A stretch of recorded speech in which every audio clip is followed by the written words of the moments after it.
Hi guys, in this lesson I'm gonna show you how to use some of the triads in the alto scale to make some 2-5-1 lines.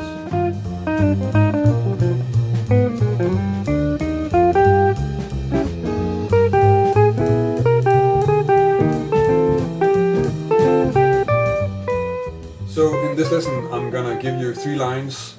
They're all in the key of G major, and they're all 2-5-1 progressions, so that means that it's A minor, D7 altered to G major.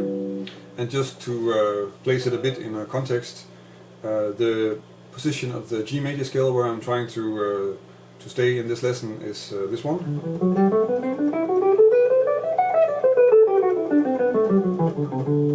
And the fingering for the alto scale will be this one.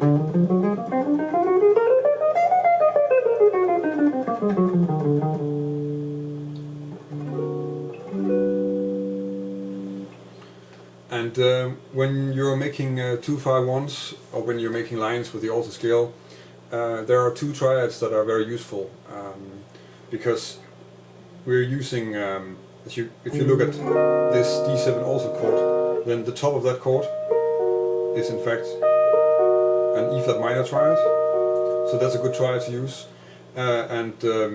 Another way to look at this is also to say, well, this D7 altered is in fact an A flat 7 with a 9, so an A flat triad will probably work well too. If we sort of break it up, then our E flat minor triad contains the flat 13, the flat 9 and the 3rd, and the A flat major triad, I'm playing an open voicing here, is flat 5, flat 9 and 7, if you relate it to the D chord. So they're good structures to use. Triads are always melodically quite strong, and you can make some interesting lines with that. So let's just get to those lines. So the first example sounds like this.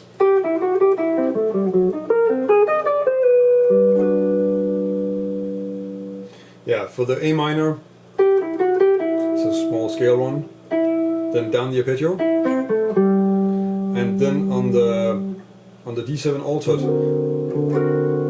I'm using first an E flat minor arpeggio, triad arpeggio, and then an A flat major triad arpeggio.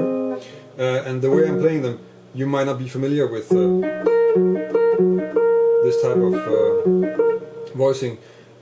It's still just triad, but it's an open voice triad. I have another lesson on that. Actually I have 2. I have one about using them for chords and one about using them in solos that you can check out if you want to learn more about them. It's a very useful way to sort of keep the strong sound of the triad and then get a larger range, because you spread them out so that they're over an octave and a third, and you get some nice intervals. Yeah, so the line on the altered dominant is first this triad, and then this triad, and then running down the scale to resolve to the 3rd of G major 7. The second example sounds like this.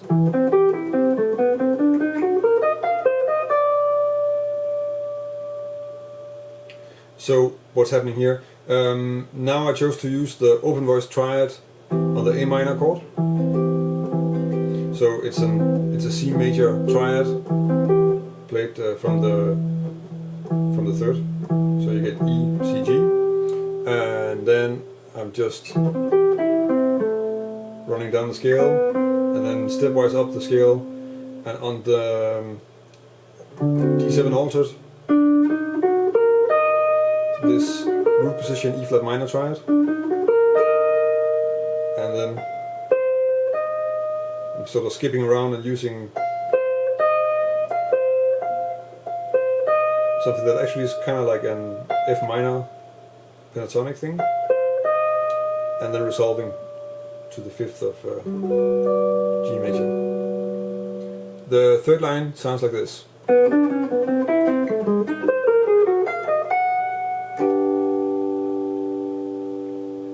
So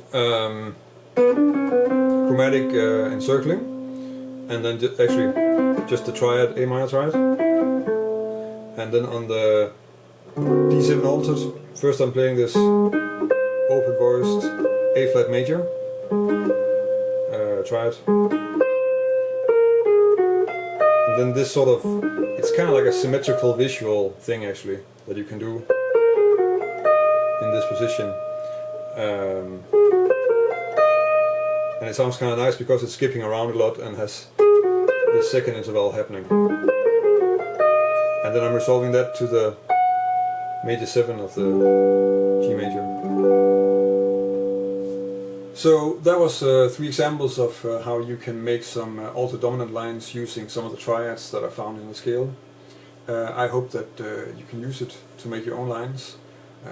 These are anyway some of the most common devices to use when you're making altered lines, because you don't really have the arpeggio of the altered chord itself, because the diatonic arpeggio at that spot is actually a half diminished arpeggio. Yeah, so if you want to download a PDF of the examples that I went over here, then you can go to the Fundamental Changes website and download it there. There you can also subscribe to their newsletter.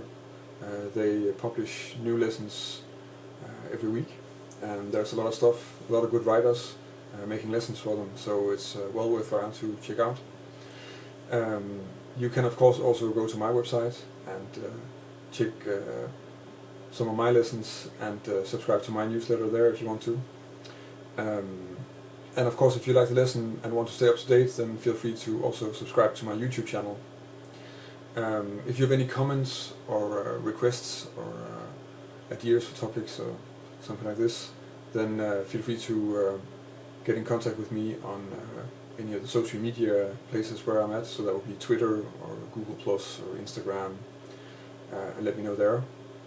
It's always nice to hear what you guys think, so if I get some feedback and some input, then I can usually use that for something. So that's about it. Until next time, thank you for watching.